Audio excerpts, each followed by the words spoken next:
want to talk about castor oil and what it can do for your face. It's definitely nature's natural Botox. It's really stood the test of time. It's been around for thousands of years. Egyptians used it. The Romans used it. Many other civilizations used it for certain healing properties. Most importantly, should we be concerned about the toxin ricin in castor oil? It's actually 6,000 times more poisonous than cyanide. This compound is 12,000 times more poisonous than rattlesnake venom. Let's dive right in and talk about castor oil. It can give your skin that soft, glowing, elastic, and firm look. Whether you have these little fine wrinkles or bigger wrinkles or dry skin, you need to use castor oil. The main phytochemical that's behind all these amazing effects is called Ricinoleic acid. It's a deep, penetrating moisturizer. Kind of traps the water in there and it keeps you super hydrated. This is why a lot of people actually put this oil on their face at night, and then when they wake up in the morning, they're like, wow,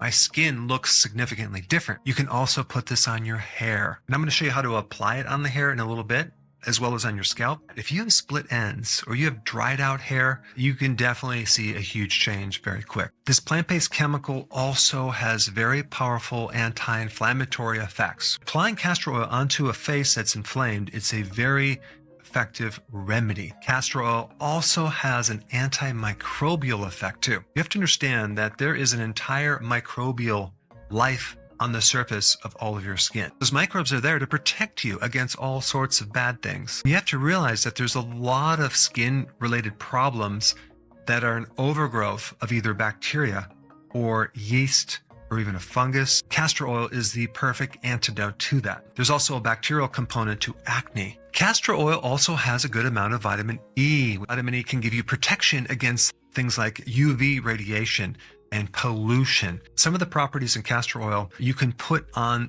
a wound to heal it. It also has other properties of fading the darker spots on the skin as well. This can overall give you a nice even complexion. In castor oil, there's a vitamin A precursors, beta carotene, which can help support the skin. You also have a good amount of magnesium and potassium, which the skin can benefit from as well. And there's even some evidence that castor oil can help stimulate collagen synthesis, which is actually very important in the anti-aging process to keep that collagen as full as possible. You would definitely want to apply castor oil to any scars that you have, acne scars, scars from stretch marks, which happen to be on your abdomen, any scars in the body. You want to routinely rub a few drops into a scar for a period of maybe 30 seconds. As far as the potency of this anti-inflammatory effect, it can be comparable to something like ibuprofen. How do we apply it?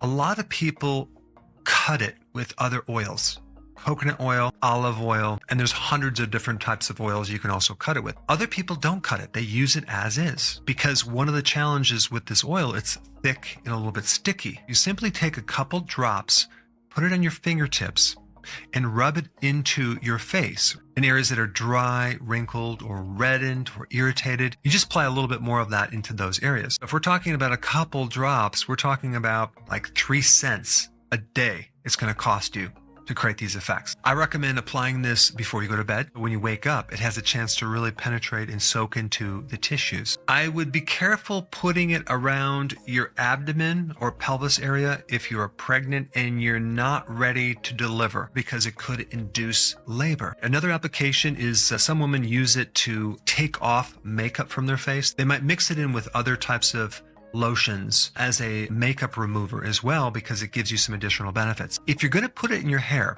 what I would recommend, especially if you have hair loss, is to rub it deep into the scalp. What it could potentially do is stimulate the growth of hair, especially if you have alopecia. You really want to rub it deeply and really scrub into the scalp any areas where you want to grow hair. I'd also put like 4 drops into your fingertips and run it through your entire hair as well before you go to bed.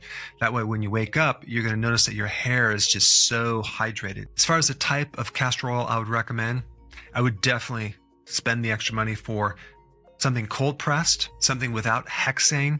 That's a solvent. But you want organic, they use hexane and a lot of the seed oils to extract certain things as well. So if you're consuming soy oil, canola, cottonseed, corn oil, you're getting potentially some hexane. And a lot of people use the Jamaican black castor oil. It seems to have some amazing properties that are even better than the regular castor oil in other parts of the world. If you want to grow your eyelashes, Castor oil is a great remedy.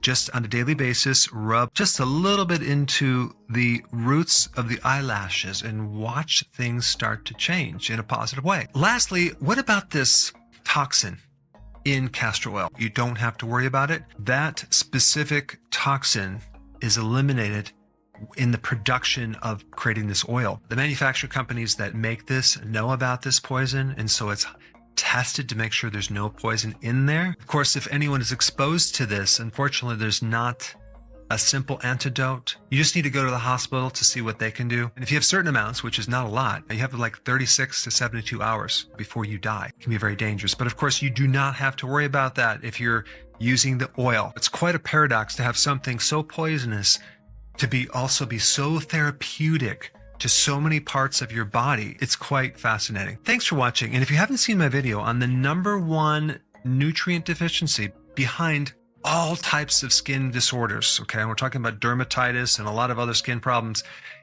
If you haven't seen the video, you might want to watch it. I'll put it up right here. Check it out.